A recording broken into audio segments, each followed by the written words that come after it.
The strangest thing that's not a secret. Earl Nightingale began with a silence. Men simply don't think. That was the diagnosis. And then came the line that built an empire. We become what we think about. He called it a secret, but it was never hidden. It was neglected. Let's call it what it really is.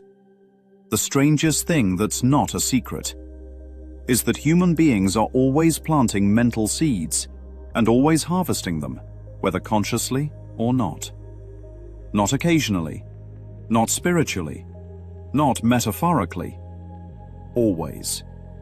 And this law operates economically, psychologically, and metaphysically at the same time.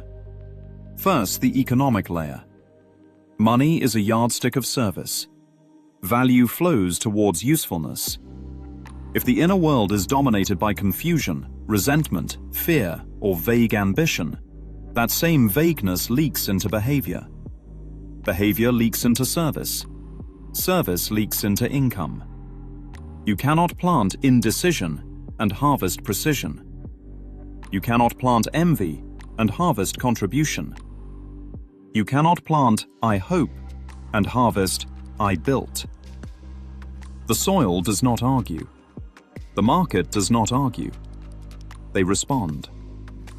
Clarity compounds. Confusion diffuses. And diffusion does not build wealth. Second, the psychological layer. Every one of us is the sum total of his own thoughts. Identity is rehearsed. The brain wires around repetition. What is rehearsed emotionally becomes automatic. Automatic becomes personality. Personality becomes predictable outcome. Most people do not fail because they lack ability. They fail because they rehearse limitation. Belief grows by acting as if. Action reinforces identity. Identity reinforces perception. Perception filters opportunity. Then we say, that's just how life is. No, that is how rehearsal works. Third, the metaphysical layer. The mind is creative whether it is managed or not. It is like land. The land does not debate seeds. The mind does not debate assumptions. It yields. Plant fear and harvest vigilance. Plant resentment and harvest evidence. Plant purpose and harvest direction. This is not magic. It is law.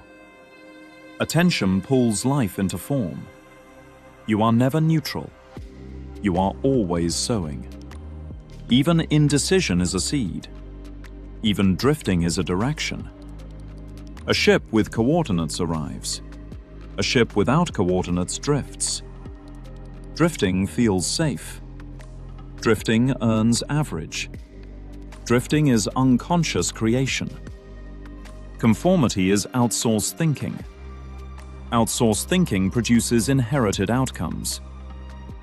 Now consider the 30-day test. On the surface, it looks motivational. Underneath, it is neurological redirection. Replace fear with a chosen image. Hold a definite aim. Increase service. Act as though it were impossible to fail. Persistence equals faith, because persistence is repetition. Repetition builds belief.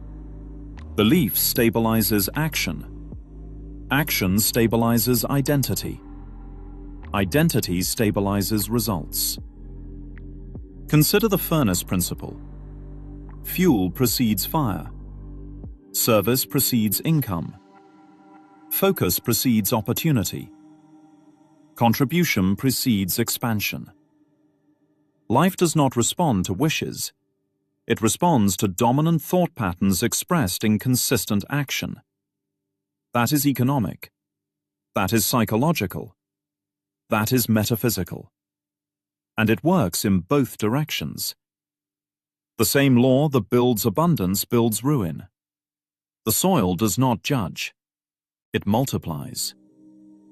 A person is where he is, because that is where his dominant thoughts have led him. Consciously, many want success. Subconsciously, many want familiarity. Familiarity often wins. The creative mechanism never shuts off. It never sleeps. It never pauses. It responds right now, not to what is wished, not to what is envied, not to what is feared, but to what is consistently held, emotionally rehearsed, and acted upon. And that has never been a secret. It has always been a law. Start the experiment. Plant deliberately. Hold the wheel. And watch what grows.